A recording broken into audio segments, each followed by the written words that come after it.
ဓမ္မတွေတရားမင်းအကြောင်းမဟောခင်ဝိပဿနာရှုနည်းကိုကျေးဇူးစွာပြောမယ်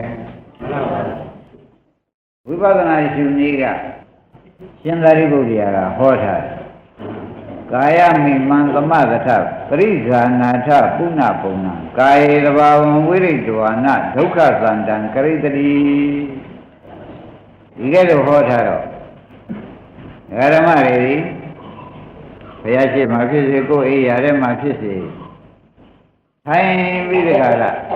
မိမဖြင့်ဒုတို့ယောက်ျားဖြင့်ဓမ္မင်ခွဲပြီးတခါလားထိုင်နေသလိုထိုင်အိတ်ခြင်းနဲ့အိတ်ကိစ္စမရှိပါဘူးတဲ့သို့တော့အသက်မှန်မှန်ရှူပြီးတခါလားလေလေထွက်တာလည်းသိလို့လေလေဝင်တာလည်းသိဒီလို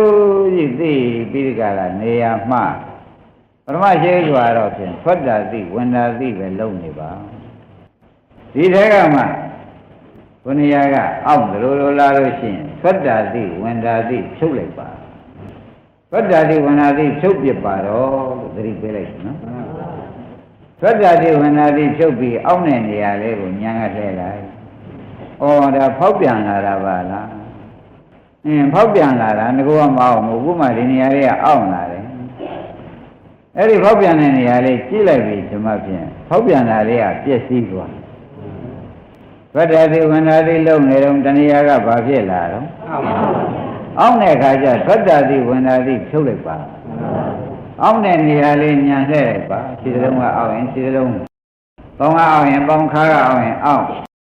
နောက်ကျောကအောင်းလို့ရှိရင်လည်းအောင်းတဲ့နေရာလေးညံလှည့်လိုက်ပါ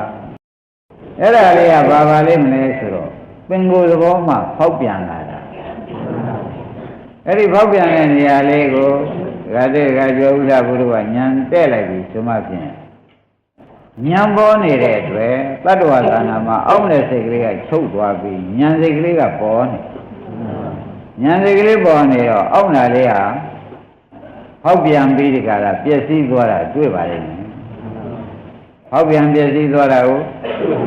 တွေ့ပါလိမ့်မယ်ဒီကဲတဲ့ဖောက်ပြန်ပျက်စီးသွားတာလေးတွေ့တဲ့အခါကျတော့ဒီခန္ဓာကိုယ်ကြီးစိုက်ကြည့်နေလို့ဖောက်ပြန်ပျက်စီးတာတွေ့တာလို့မှတ်လိုက်နော်အဲ့တော့ဖောက်ပြန်ပျက်စီးတာကအနိစ္စဒုက္ခသစ္စာအနိစ္စဆိုတာဟုတ်တာဒုက္ခသစ္စာဆိုလဲဟုတ်ပါဘူးဩဒါကဒုက္ခသစ္စာဖောက်ပြန်ပျက်စီးပြီလို့သိနေတာလေးကလောကီမဂ္ဂသစ္စာဒါဒီနေရာလေးကအောင့်တာလေးကပျောက်သွားပြီဟိုနေရာကအောင့်တာပေါ်လာတယ်ဟိုစိတ်ကလေးစားကျင်တဲ့စိတ်ကလေးပေါ်လာတယ်အဲ့ဒါလေးကိုလည်းစားကျင်တဲ့စိတ်ကလေးကိုလည်းရှိမရှိကြည့်ပြပါကြည့်လိုက်တဲ့အခါကျတော့ရှင်ဖြင့်ကြည့်တဲ့ဉာဏ်ပေါ်လာလို့ရှင်ဖြင့်သတ္တဝါသန္တာနှစ်စိတ်မပေါ်ကောင်းတဲ့အတွက်စားကျင်တဲ့စိတ်ကလေးကတကားကျွယ်တကားတစ်တို့ဖြစ်ပြီးပြတ်သွားတယ်သူလည်းခုမှဖောက်ပြန်ပြီးလာတာအခုပဲပြည့်စည်သွားတယ်အဲ့တော့ဖောက်ပြန်ပြည့်စည်တာဘာသစ္စာခေါ်ကြမလဲဒုက္ခသစ္စာကိုဘုန်းကြီးတို့ဓမ္မတွေကသိလိုက်တော့အသိခံရတာကဒုက္ခသစ္စာ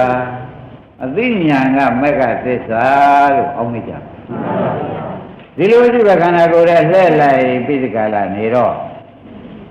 အသိခန္ဓာကဒုက္ခသစ္စာအသိဉာဏ်ကမဂ္ဂသစ္စာဆိုတော့ခန္ဓာကိုယ်ထဲမှာဒုက္ခသစ္စာရဲ့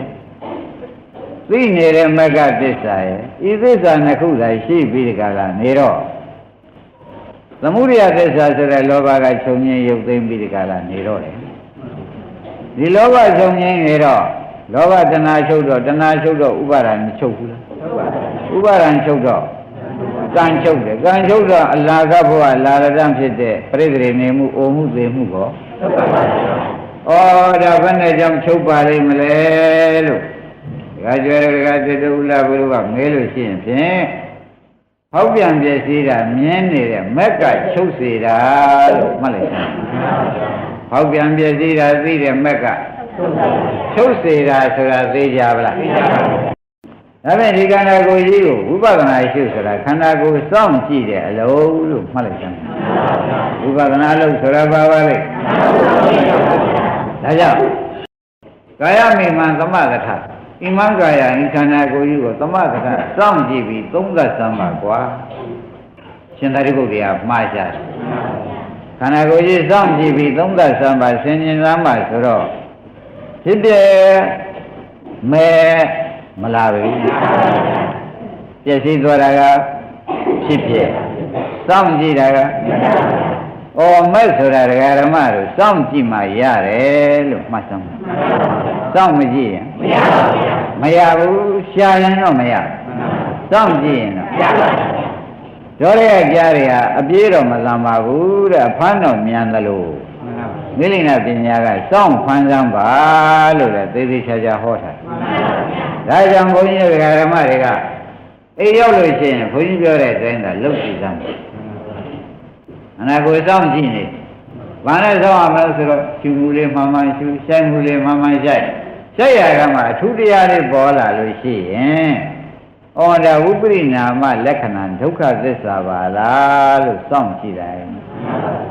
ဒါပြန်ဝိပရိနာမလက္ခဏာဒုက္ခသစ္စာကဒုက္ခသစ္စာစောင့်ကြည့်တာလေးက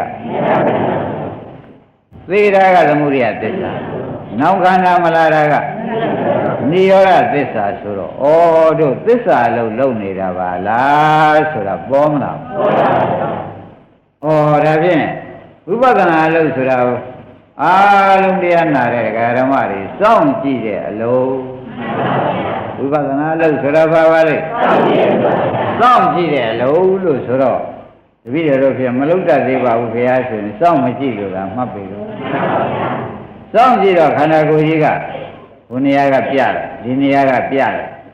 ဘုနေရာကပြတယ်ဒီနေရာကပြတယ်ပြတဲ့နေရာကိုပဲစောင့်ကြည့်နေတဲ့ခါကြလို့ရှိရင်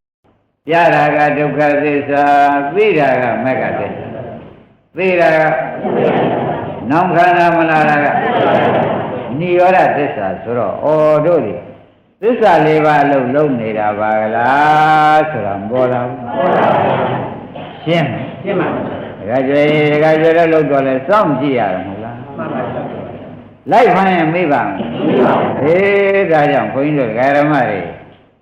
စောင့်ကြည့်လို့ရှိရင်ခန္ဓာကိုယ်ကြီးကပင်ကိုယ်ကအနာခန္ဓာကိုယ်ကြီးကိုအနာတွေပဲမပြရဘူးအနာခန္ဓာကိုယ်ကြီးမို့အနာခန္ဓာတွေပြတော့ဒီနာခန္ဓာတွေကလည်းဖြစ်လိုက်ပြက်လိုက်ဖြစ်လိုက်ပြက်လိုက်ဖြစ်လိုက်ပြက်လိုက်နဲ့ပြနေတော့ဒီဥစ္စာဖြစ်ပြကဒုက္ခသစ္စာသိတာကမဂ္ဂသစ္စာပါလားလို့ဆိုတာအခုအချိန်မှဉာဏ်နဲ့မှပေါ်လာဆိုကြတော့ပေါ်လာတဲ့အခါကျလို့ရှိရင်ကိလေသာဈာမညလို့ရှိရင်ဖြစ်ပြနဲ့မဲ့နဲ့ကြားထဲမှာကိလေသာဈာမချလို့ရှိရင်ခွန်ရဲ့နဲ့မဲ့ညာဘုံညာရပါတယ်ဖြစ်ပြနဲ့မဲ့နဲ့ကြားထဲမှာကိလေသာဈာမကိုရင်ဒါကြွယ်မမြန်လားမြန်ပါဘုန်းကြီးကဟောတာလားဘုရားသခင်ကိုရမကြီးကဟောတာလားလို့ဆိုတော့သတိတံပါဠိတော်မှာသေးသေးချာချာရှိနေသောကြောင့်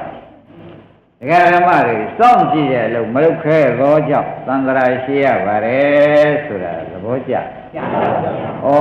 ဒါဖြင့်ဝိပဿနာဆိုတာအားစိတ်ရှိရတာလားဒကာဓမ္မတို့စောင့်စားပြီးရှိရတယ်သေးသေးချာချာပြောနေပါတယ်ဒကာဓမ္မတို့လေးလေးစားစားနဲ့မှတ်စမ်းပါလေးလေးစားစားနဲ့မှတ်လိုက်တဲ့အခါကျတော့စောင့်ကြည့်တဲ့အလုပ်တွေကခန္ဓာကိုယ်ထဲမှာဘာမှကြည့်ရမရှိလို့ရှိရင်ဖြင့်လေးလေးထုတ်တဲ့စိတ်ကလေးလည်းထုတ်ပြီးပြတ်တာပဲလေးလေးပြန်သွင်းတဲ့စိတ်ဟာအဲ့ဒါလေးဘယ်ကမှမရှိတော့ဘူးဆိုသူ့ပြန်ထိုင်လိုက်သဘောကျသူ့ပြန်ထိုင်နေရင်မှတ်တယ်ပဲဟိုနေရာကရတယ်လို့ဒီနေရာကအောင့်တယ်လို့ဒီနေရာကကောင်းတယ်လို့လာပြန်လို့ရှိရင်သူ့ဖြုတ်ပလိုက်ခொနည်းရတဲ့နေရာကောင်းတဲ့နေရာတွေလှည့်လိုက်ပြီးဒါဒီဒုက္ခသစ္စာပါလားဒါဒီဒုက္ခသစ္စာပါလားလို့ရှုပါကောင်းတဲ့စိတ်ကလေးလည်းဖြစ်ပြီးပြတ်တော့ဒုက္ခရောက်တာဆိုးတဲ့စိတ်ကလေးလည်းဖြစ်ပြီးပြတ်တော့ဒုက္ခရောက်တာအလယ်အလတ်စိတ်ကလေးလည်းဖြစ်ပြီးပြတ်တော့အဲ့ဒီဒုက္ခသစ္စာတွေကြီးပဲပိုင်ပိုင်နိုင်နိုင်ဖြစ်ပြကဒုက္ခသစ္စာသိတာကမဂ္ဂသစ္စာလို့ဓမ္မတွေကကြိုးစားနေကြမယ်ဆိုလို့ရှိရင်ကြာတော့ဒုက္ခသစ္စာတွေဟာကဘုရားကသံခိတ်ဒေနပြင်စုပါဒနဲ့ခန္ဓာပြီးဒုက္ခလို့ခေါ်သောကြောင့်ခန္ဓာ၅ပါးလုံးပြတဲ့ဥစ္စာတွေအနိစ္စလည်းမပြဒုက္ခလည်းမပြအနတ္တလည်းမပြအလုဘလည်းမပြဘဲနဲ့ ဒကာကျွဲဒကာသစ်တို့ဒုက္ခသစ္စာပဲပြအဲ့ဒီကဲတော့ပြလာပြီဆိုမှဖြင့်ဩလူဘဝရတာဒုက္ခသစ္စာရတာကိုလို့ပေါ်ပေါ်လွန်လွန်သိမလားပဲလူဘဝရတာဘာရတာဘာလဲ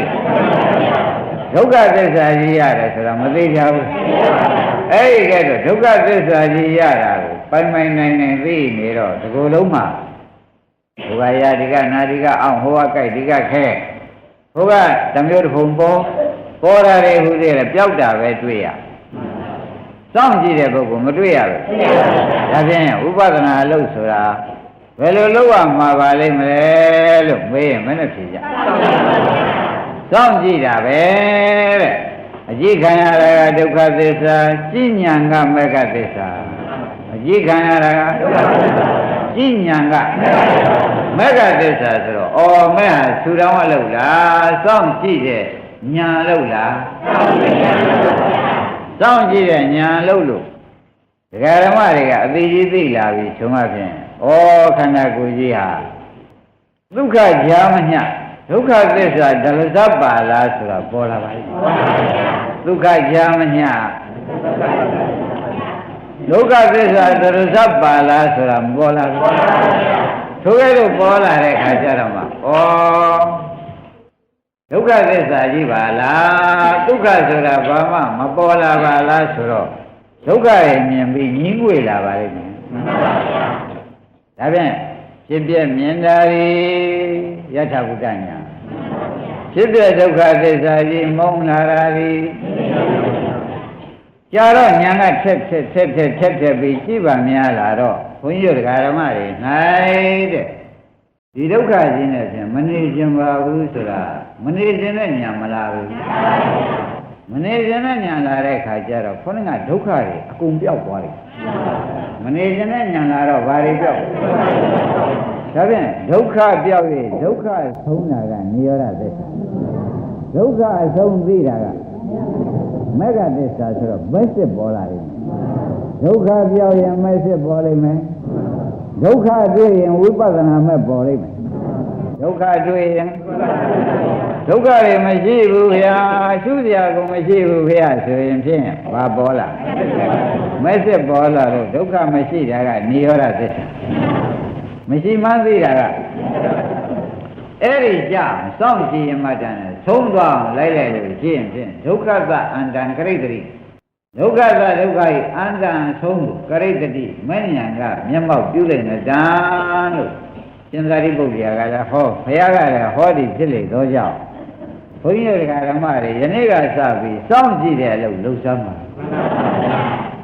ဖြစ်ပြဒီလာလေးကိုစောင့်လာကြည့်ပါလို့ဂရိပေးလိုက်ဖြစ်ပြဒီလာလေးကိုစောင့်လာကြည့်ပါဒီပြန်ဘာမှမလုပ်ပါနဲ့စောင့်ကြည့်တော့ကြာတော့ဖြစ်ပြတယ်ဒကာကျွဲတို့ဥလာဘူးဆိုစိတ်လာလိမ့်မယ်စိတ်လာပြီဆိုမှဖြင့်စိတ်ပေမဲ့မပြင်းနဲ့ဩအသေးတယ်များပါလားဩဒုက္ခတွေတယ်များပါလားဩဒုက္ခတွေတယ်များပါလားလို့သူကဘယ်တော့ပဲများကိုယ်ကဒုက္ခများတယ်လို့သာမြင်ကြည့်နေကြာတော့ဩဖြစ်လာတယ်လေဒုက္ခပြက်သွားတာလေဒုက္ခဖြစ်လာတာလေဒုက္ခပြက်သွားတာလေဒုက္ခအဲ့ဒီကဲဒုက္ခကိုအဖြစ်လည်းမသားရအပြက်လည်းမသားရအဖြစ်ကောအပြက်ကောမသားရပါဘူးတဲ့ဒုက္ခကိုမသားရတဲ့ခါကျတော့ဖြစ်ပြက်ကိုသာရတဲ့တဏှာကလည်းချုပ်ပါရောဖြစ်ပြက်လည်းချုပ်တာသာရတဲ့ဒိဋ္ဌိလည်းချုပ်ပါရောဖြစ်ပြက်လည်းချုပ်သွားတာပဲဆိုတော့ဖြစ်ပြက်ချုပ်တာနိဗ္ဗာန်ချုပ်မှန်သိတာမညာဖြစ်ပြက်ချုပ်တာကချုပ်မှန်သိပြီဆိုတာဩဒါဖြင့်ဒကာကျွဲတို့ဒကာဥလာဘူးတို့ဒကာသစ်တို့နိဗ္ဗာန်ဝေးသလားနေသလားနီးရတယ်မရောက်တာဘာကြောင့်ပါလိမ့်မလဲလို့မေးတော့စောင့်ကြည့်တဲ့အလုပ်လည်းမလုပ်ဘူးစောင့်ကြည့်တဲ့အလုပ်ကိုဒါကြောင့်ခင်ဗျားတို့ဒီသံဃာထဲမှာငရဲဘူးတွေကလည်းငရဲမိတွေတောက်ပြီးတဘောပွဲထူနေတာမငိမ့်တာဒီခန္ဓာကြီးကိုခင်းတွဲတဲ့တဏှာတော်ကမချုပ်တာနဲ့ပဲတဲ့ဒကာဓမ္မတို့တဏှာကနေပြီးငရဲဘူးဖန်တီးနေတာဒိဋ္ဌိကနေပြီးငရဲဘူးဖန်တီးနေတာဒါကြောင့်ခင်ဗျားတို့ကတော့တရားနာရဲ့ ဒုက္ခကမချုပ်တော့ဘူးနောက်တဏှာကကြမ်းနေဘူးနောက်တဏှာကြမ်းနေတာတဏှာကဘယ်ခန္ဓာလောက်ရပါမလဲဆိုပြီးအချိုးရသူကစီမံနေအချိုးရစီမံပြီးခါကနေတော့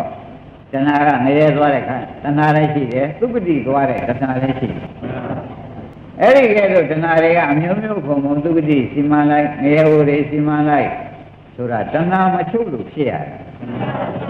တယ်ဒိဋ္ဌိမချုပ်လို့ဝိသိကိစ္စမချုပ်လို့အခုတော့ပြင်ဓမ္မတွေစောင့်ကြည့်ဖြစ်ပြမြင်ရတာဘုဒ္ဓညာဖြစ်ပြမုံရင်ဖြစ်ပြတယ်ဗျာရှင်ရမှတ်တဲ့ဖြစ်ဒုက္ခပြဒုက္ခမှာတော့ဘာမှမရှိဘူးလိုချင်စရာရခြင်းစရာဘာမှမရှိဘူးလို့ဒီခန္ဓာကိုသုံးပြချက်ချလို့ချင်းအဲ့ဒါဒုက္ခသစ္စာပိုင်းခြားသိတာပဲထိုကဲ့သို့ပိုင်းခြားသိလိုက်တဲ့အခါကျလို့ချင်းဒုက္ခတွေတခါကျွယ်ဘာဖြစ်သွားဒုက္ခတွေဆုံးသွားဒုက္ခဆုံးတာဘာခေါ်ကြမလဲဆုံးပေါ်လို့သိတာကဩဒါဖြင့်ဘုန်းကြီးတို့ဓမ္မတွေနိဗ္ဗာန်ဒီခန္ဓာအဆုံးရှိတယ်ဆိုတာယနေ့တစ်ထစ်ချမှတ်ဖို့နိဗ္ဗာန်ဒီအထက်မှာရှိသလားအောက်မှာရှိသလားဘေးမှာရှိသလားလို့မေးရင်မနဲ့ဖြေကြခန္ဓာဆိုတာဖြစ်ပြပဲအဲ့ဒီဖြစ်ပြအဆုံးမှာနိဗ္ဗာန်ရှိတယ်ဆိုတာယနေ့ညကစပြီးဘုန်းကြီးတို့ဓမ္မတွေကြိုးစားလို့ရှိရင်ဖြင့်တဲ့အပယ်လေးပါးတကားတွေတကားတယ်မဟုတ်ပါဘူးငရဲမင်းကြီးငရဲကိုသိမ့်ပါတယ်ဆိုတာကိုကိုညာမညာကနေသိမ့်လိုက်တယ်လို့သုံးပြတယ်ချတယ်ဘယ်သူကသိမ့်တာပါလဲတကားကျွဲရှင်းပါဗျာသဘောပါလားဒါလို့စင်လေခြေပိုင်းကပြတာပါမှန်ပါပါ